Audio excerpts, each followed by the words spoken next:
Actually جو ہے اللہ سبحانہ تعالیٰ فرائض سے ملتا ہے، نفل سے تو نہیں ملتا.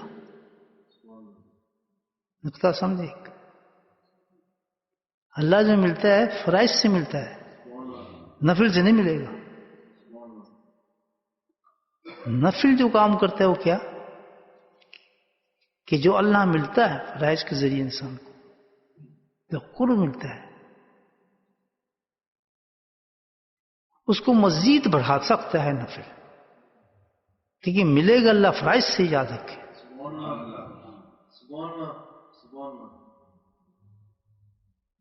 کیونکہ کسی فرض کا تو آپ کتنی نفل پڑھنے مقابلہ ہے ہی نہیں، فرض کا نفل کے ساتھ آپ اس سے متبادل لا ہی نہیں سکتے اس کو کسی حالت میں بھی.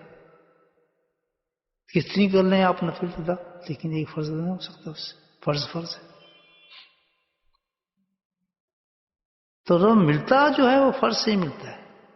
نوافل جو ہے اس کو بڑھا دیتے ہیں، قریب کر دیتے ہیں، درجوں کو اور بلند کرا دیتے ہیں،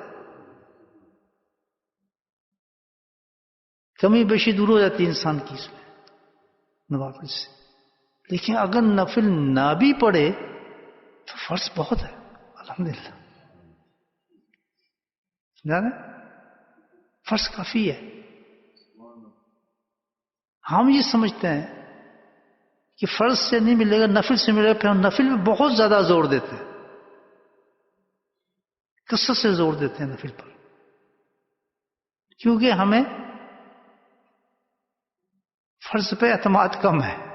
سبحان اللہ. فرض پہ اعتماد کم کر دیا ہمارے شیطان نے. حالانکہ زور کس پہ دینا چاہیے؟ فرض پر. خوب سے خوب طرح ہونا چاہیے فرض ہمارا. لیکن ہم کیا کرتے ہیں کہ نوافل کی طرف بہت چلے جاتے ہیں، بے انتہا نوافل بات کریں گے، وہ یہی سوچتے ہوئے کہ یار فرض سے تو نہیں ملا، اب نفل سے مل جائے اللہ تعالیٰ. یہ بھی ایک در پردہ خیال آتا ہے انسان کے اندر، یاد رکھیں. عجیب وسوسے پیدا کرتا ہے، کبھی نہیں ہو سکتا دوست. اللہ ملے گا تو فرض سے ملتا ہے، یاد رکھیں. ایک نقطہ آپ بیچ میں آ گیا، اس کو فرض نہیں چھوڑ سکتے. فرض کو بلند کرنے، فرض پر احتیاط کرنی ہے. فرض ہی سب کچھ ہے، یاد رکھیں. فرائض بہت چیز ہے.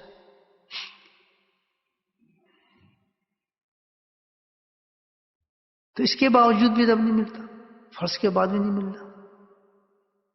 وجہ اس کی ایک ہے کہ جس کو ہم عبادت سمجھنے صرف یہی عبادت نہیں ہے. عبادت کے دو جز ہیں. کتنے دو جز ہیں؟ دو جز ہیں عبادت. اور جب تک دونوں جز ادا نہ کیا جائے عبادت تکمیل نہیں ہوتی، اور اسی وجہ سے اللہ ملتا نہیں. ہم جو ہے ایک ہی حصے پہ چلے ہوئے ہیں عبادت کے، جو میں نے آپ کو بتایا، نماز، روزہ، حج، زکات. لیکن دوسرے جو عبادت کا حصہ ہے اس کے تو ہم جا ہی نہیں رہے. حالانکہ وہ بھی زیادہ امپورٹنٹ ہے، اور بہت زیادہ امپورٹنٹ ہے، بہت زیادہ ضروری ہے. بھائی جیسے سائیکل آپ چلا رہے ہیں، ایک پہیے کی سائیکل تو نہیں چلتے. گاڑی چلائیں گے 4 پہیے چاہیے، گاڑی سائیکل چلائیں گے 2 پہیے چاہیے، چلتے گاڑی. تو آپ عبادت کو 1 پہیے سے کیسے چلا دیں گے؟ اللہ کیسے مل جائے گا؟ اس سے مجھے بتایا.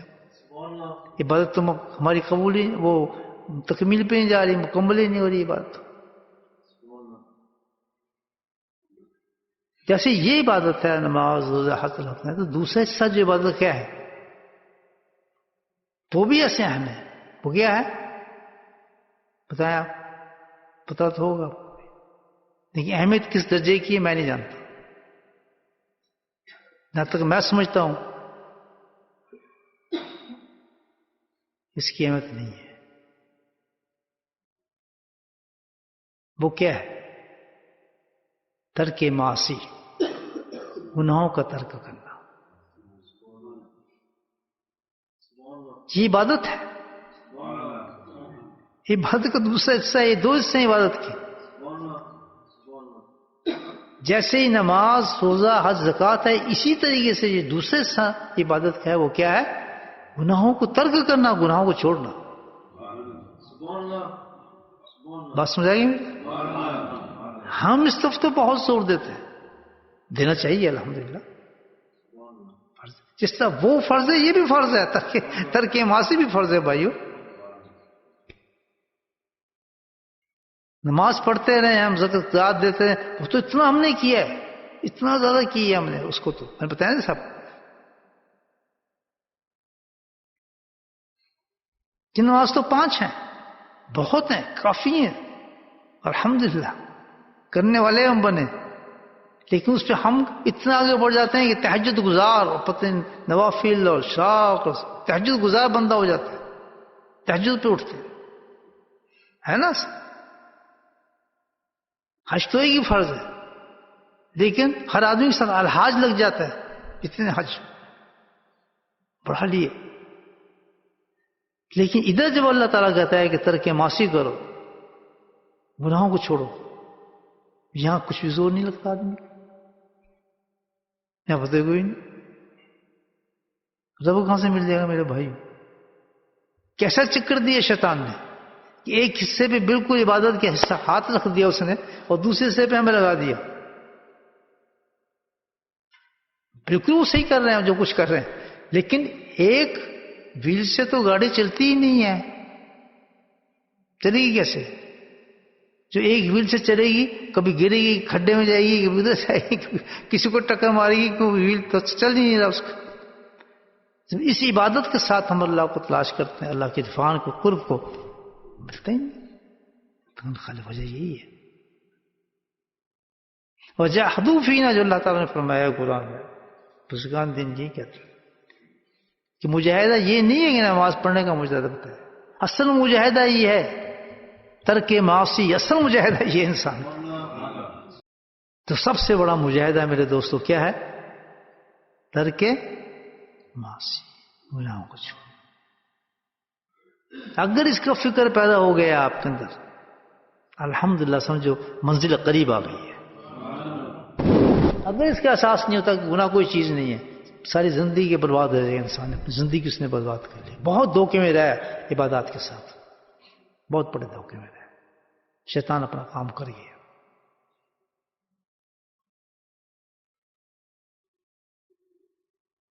مومن کی زندگی تو ایسی ہے جیسے کانٹوں سے اپنے دامن کو اچا کے اس جھاڑی سے گزرنا ہے اس نے کہ زخم نہ آئے. اسی کا نام تو تقوی ہے. متقی کیا مطلب؟ تقوی کا مطلب کیا ہے؟ اتنی احتیاط آ جائے اس میں زندگی کے اندر اللہ کی نافرمانی سے بچنے کی, اس کو متقی. زیادہ عبادت والوں کو تو متقی نہیں کہا جاتا. سمجھنے کی بات نہیں سمجھے. سب سے پہلی چیز دوستو اللہ تعالیٰ نے بڑا کرم فرمایا جو ہمیں دی ہے, وہ ہے توبہ. کیا چیز ہے؟ کیا خوبصورت چیز دی اللہ.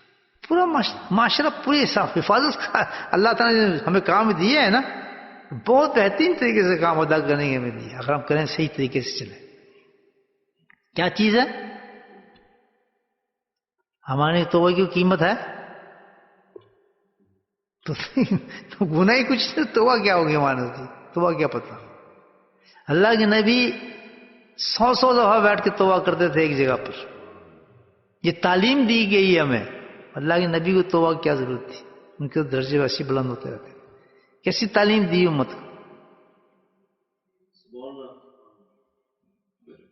یہ توبہ نہیں ہے کہ تصویر پکڑ استغفار استغفار, اس کا نام توبہ نہیں ہے. یہ تو وظیفہ ہے,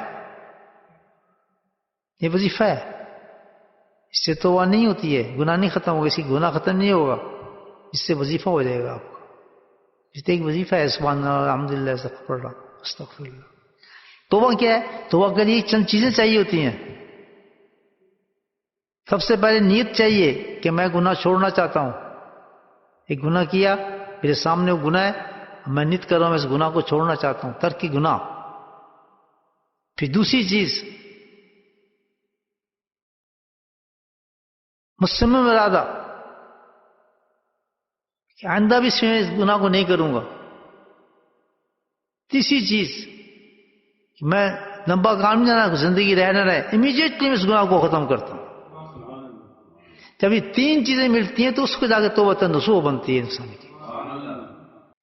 کبھی گناہ کو چھوٹا نہ سمجھے. چھوٹا سمجھتا ہے. نمبر 1 وہ توبہ نہیں کرے گا اس سے. نمبر 2 بار بار اس کو کرے گا، عادی بن جائے گا، اس کی اہمیت کوئی نہیں اس گناہ کی. اور یہی کھیل ہے آج آپ دیکھنا ہمارے ساتھ. آج زمانے میں جو سب مصیبت جو ہے، یہ قیامت کا زمانہ کیا ہے، اس میں سب سے بڑا کام یہی ہو رہا ہے. گناہ ہی نہیں. جس وقت آدمی کسی کے ساتھ اصلاحی تعلق پیدا کر لے، ورنہ وہ چل نہیں سکتا اکیلا.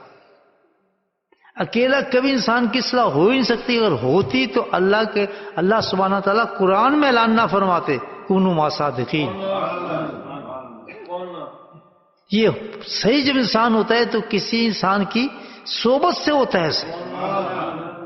جب تک جب بھی چلا جا رہا ہے یہ صحبت کا جو معاملہ چل رہا ہے نبی پاک کے زمانے سے لے کے اب تک، یہ ولی اللہ جو آئے ہیں، جن کے ساتھ بیٹھے ہیں، لوگ مرید ہوئے ہیں، شیخ بنائے ہیں، خانقاہیں چل رہی ہیں، ان کے ساتھ مجاہد، یہ کس چیز کے لیے سارے؟ یہ کس عبادت کے لیے؟ یہ اس عبادت کے لیے ہیں. یہ ترک معاصی کے لیے جایا تھا کسی شیخ کے پاس، اور کوئی مقصد ہی نہیں ہے اس کے علاوہ. کیونکہ یہ جو عبادت ہے، سبحان اللہ، جیسے نماز کی جماعت بغیر مسجد کے نہیں ہو سکتی. ہو سکتی؟ مسجد بنانی پڑتی ہے جماعت کے لیے، اذان دینی پڑتی ہے مسجد کے اذان کے لیے، جماعت کے لیے. کہیں چلے جائیں 4 آدمی مسلح جمع ہو گئے، بھائی جماعت خانہ بناؤ تاکہ جماعت سے نماز ہو. اس تو شان ہے اس عبادت کی، ہے یا نہیں ایسے؟ حج ہو ہی نہیں سکتا گھر بیٹھ کر، حج کے لیے جانے پڑے گا. کوئی شان ہے آپ کو جا کے خانہ کعبہ پہنچنا ہی حج کے لیے، یہ نہیں.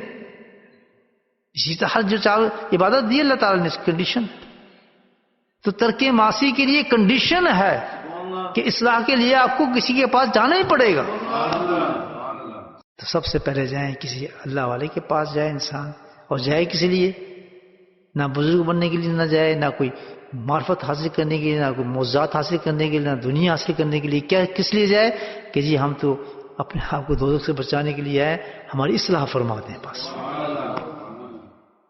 اس کے لیے ہر شیخ کا اپنا طریقہ ہوتا ہے. جو میرے پاس حضرات آئے ہوئے ہیں، عورت مرد، تو میرے طریقے پہ چل رہے ہیں، وہ الحمدللہ کامیاب ہیں. جو میرے طریقے پہ نہیں چل رہے، میں نہیں کہہ سکتا وہ کامیاب ہو سکتا ہے. وقت ضائع کر رہے ہیں اپنا. میرا طریقہ کیا ہے؟ تزکیہ نفس ہے میرا طریقہ. میرا طریقہ تزکیہ ہے. جو میرے ساتھ ہے سن لیں بھائی، اس کو میرے طریقے پہ چلے، ورنہ کسی اور شیخ کے پاس چلے جائے، وقت ضائع نہ کرے اپنا، فضول بیٹھا ہے وہ، کوئی فائدہ نہیں. ذکر شکر سے آپ کو اس طرح ہوگا، میں آپ کو صاف بتا رہا ہوں نا. وقت ضائع نہ کریں اپنے. میرے پاس آنے تو میرے طریقے پہ چلیں. میرا طریقہ کیا ہے؟ تزکیہ ہے. میں یہ نہیں کہتا آپ گناہ چھوڑ دیں گے، نہیں، میں کہتا ہوں جیسے میں کہہ رہا ہوں ویسے کریں، گناہ چھوٹیں گے انشاءاللہ. اس لیے تو میرے پاس ہے، لیکن چلنا میرے طریقے پہ ہوگا. آپ یہ فلاں یہ کرتا، فلاں جو کرتا، فلاں کے پاس جائیں، میرے پاس نہ ہے. اپنا ضائع نہ کریں. میرے پاس ہیں تو اس طریقے سے ہیں، جو طریقہ میرا ہے اس پہ آپ کو عمل کرنا ہوگا تو آپ کو فائدہ ہوگا، ورنہ فائدہ نہیں ہوگا. میں اب بتا دیتا ہوں آپ کو. یہ فائدہ نہیں ہے خواب دیکھ لیا، رنگ نظر آ گئے، وہ ہو گیا، یہ چیز فرشتے آ گئے، اس کو ہم فائدہ نہیں کہتے. فائدہ ہم اس کو کہتے ہیں سبحان اللہ پورا دن گزرا غیبت کسی کی نہ، جھوٹ منہ سے نہ نکلے، دل میں دنیا کی محبت نہ ہو، بھیک مانگتا نہ پھرے، لالچ نہ ہو دنیا کا، بے صفاتی اس دنیا سے. بس آج کا دن ہے، کل آگے جا رہے ہیں الحمدللہ. یہ آ جائے، یہ کیفیت آ جانی چاہیے انسان کے اندر، وہی مومن ہے. آتی اس لیے کہ محنت نہیں کرتے، آئے گی کیسے؟ اسی محنت کے لیے انسان اپنے شیخ کے پاس جاتا ہے کہ میری کیفیت یہ بن جائے، مجھے پرواہ ہی نہ ہو، آ رہا ہے خوش، نہیں آ رہا ہے نہیں خوش، زندگی گزر رہی ہے الحمدللہ. یہ کہنے سے نہیں آتا، یہ کرنے سے آتی ہیں چیزیں. بات سمجھے آپ؟ میرے پاس جو ہے میرے بھائیوں، عورت نماز کس لیے ہے؟ نہ شیخ بننے کے لیے، نہ ولی بننے کے لیے، نہ کتب بننے کے لیے، نہیں. میرے پاس ہے اپنی اصلاح کے لیے ہے انسان. اور مین چیز جو ہمارے ہاں ہے دو چیزیں میرے بھائی سن لیں تاکہ میں آپ کو اس کے لیے بتا. میرے طریقے میں دو چیزیں اہم ہیں, دو چیزیں ہم کرتے ہیں الحمدللہ. پہلی چیز ترک معصیت, گناہوں کو چھوڑنا. دوسری چیز ذکر اللہ. دو چیزیں جو ہیں اہم ہیں. جب یہ دو چیزیں انسان کر لیتا ہے تو اس کا رزلٹ کیسے نکلتا ہے, وہ رزلٹ بتا دیتا ہوں. اس کا رزلٹ فوراً آ جائے گا. نہیں آئے گا تو یہ دو چیزیں کمزور ہیں. سمجھا رہی بات؟ ہم دو چیزیں کرتے ہیں, تزکیہ کس سے, ترک معاصی گناہوں کو ترک کرنا, دوسرا کثرت ذکر کرنا. جس کی یہ دو چیزیں صحیح نظر آ رہی ہیں آپ کو, اس کا رزلٹ نکلے گا. رزلٹ کیا نکلے گا؟ سبحان اللہ, اتباع سنت. تو محبت کے ساتھ اتباع سنت پہ جم جاتے ہیں شخص. اس کو اٹھنا بیٹھنا کھانا چلنا پھرنا ایک ہیبٹ بن جاتی ہے, ایک تربیت بن جاتی ہے کہ اس کے بغیر اس کی زندگی نامکمل سمجھتے ہیں اپنی زندگی. رزلٹ نکلا ہے اس کا ان دو چیزوں. تو کثرت سے ہم لوگ ذکر کرتے ہیں, اور ترک معاصی کے لیے ہم کیا کرتے ہیں, میری کیا تربیت ہوتی ہے, اس کے لیے ہم نے تزکیہ شیٹ بنائی ہوئی ہے. جو بھائی بہن بیٹی ماں سب عمر کے ہیں میرے ساتھ, تو جو یہ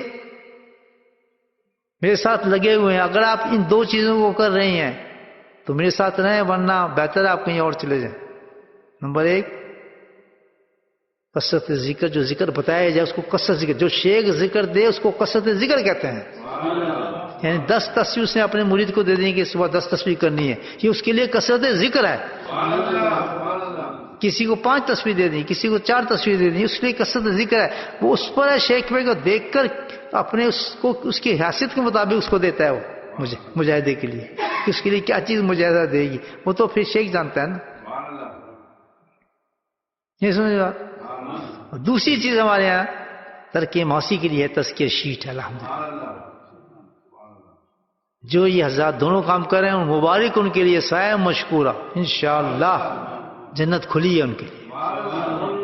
صحیح بالکل بہن. اور جو یہ کام نہیں کر رہے, ذکر کرتے ہیں شیٹ نہیں کر رہے, شیٹ کرتے ہیں ذکر نہیں کر رہے, میں معذرت سے کہتا ہوں بہت ناممکن چیز ہے کہ ہمارے یہاں آپ کو کوئی فائدہ ہو. تو فائدہ اسی وقت ہوتا ہے جب جو شیخ کا طریقہ ہوتا ہے اس طریقے پہ انسان چلے ایمانداری کے ساتھ. اللہ کے دوست کی صحبت میں بیٹھے آدمی دنیا میں نکلے, سوال ہی پیدا نہیں ہوتا. نیت صحیح نہیں ہے. کیوں کہ میرے ساتھ تو تجربہ ہوا تھا. دنیا سے بڑا غلیظ انسان جیسی حضرت کے صحبت میں بیٹھا, پہلی دفعہ میں پہلی نظر میں دنیا ہی نکلی تھی. سب سے پہلے دنیا نکلی تھی دل سے. کمال یہ ہے کیونکہ دنیا سب سے بڑی رکاوٹ ہے اللہ کو پانے کے لیے. اگر شیخ کی صحبت میں ہمارے دل سے دنیا نہیں نکلی ہے تو یقیناً ہماری نیت ابھی تک صحیح نہیں ہے. وہ صحبت ہی کیا جس میں اللہ کے دوست کے پاس جائے اور دنیا نہیں نکلے تو چور ہے بھائی, وہ صحیح نہیں ہے. آدمی صحیح نیت سے نہیں آ رہا. بڑا خالص راستہ ہے یہ. اللہ والوں کو جو راستے ہوتے ہیں بہت خالص ہوتے ہیں, اور خالص بنا دیتے ہیں انسان کو, مخلصین مل جاتے ہیں, منزل مل جاتے ہیں. یہ بالکل میں آپ حقیقت میرے معاملات کو بالکل دوسروں سے مقابلہ نہ کریں. ایک سطحی معاملہ ہے, وہ ذکر ہو گیا, مجلس ہو گئی, یہ ہو گئی, لوگ آ رہے ہیں جا رہے ہیں. میرا یہ معاملہ نہیں ہے. میں تو پیچھے حساب دینا ہے جس نے مجھے یہاں بھیجا ہے. ایک بات ضابطے کتاب اس کام کو کر رہا ہوں, وہ ضابطے سے نہیں ہٹوں گا بالکل. میری بات سمجھ رہے ہیں آپ؟ کہ دوست ہیں, ہم ڈسکس کر رہے ہیں باتوں, تو فائدہ اٹھائیں. جب تک میری زندگی ہے فائدہ اٹھائیں. میں نہیں کہہ رہا, حضرت شیخ کے لفظ ہیں, کہتے یہ اپنے مریدوں کو سنا دیں. 3 فکرے بتائے تھے, خط موجود ہے, آپ پڑھ لیں خود بھی. خود موجود ہے, پڑھ لیں. لکھ کے نا حضرت نے کہا کہ جائیں یہ سنائیں ان کو, بتائیں ان کو. میں کہا جی میں کیسے بتاؤں, خط میں موجود ہے. میں کہا بتا سن سکتا, مجھے شرم آتی ہے. تو خط کی کاپی تو میں کاپی بنا کے سب کو تقسیم کر دی تھی. وہ کاپی لوگوں کے پاس میں تقسیم کر دی تھی. وہ کاپی میں نے نہیں کہا, گارنٹی دی کیا صاحب نے کہ یہ شخص میں بھیج رہا ہوں, یہ نعمت ہے تمہارے لیے, اس کی قدر کرنا. اور پتہ نہیں کیا 2-3 لفظ میں آپ کو خیال نہیں, اب پڑھ لیں وہ خط. تو اتنا بڑا ولی جو وہاں سے کام کر کے بھیج رہا ہے کسی انسان کو، ساتھ میں یہ گارنٹی دے کے کہہ رہا ہے کہ لوگوں کو کہہ رہا ہے کہ یہ ہے ایسے کرنا ایسے کرنا، پھر لکھا ہے کہ تم سبحان اللہ، عجیب بات لکھی ہے، قلب نورانی ہو جائے گا، اللہ رسول تم سے راضی ہو جائے گا، تم کو جنت مل جائے گی.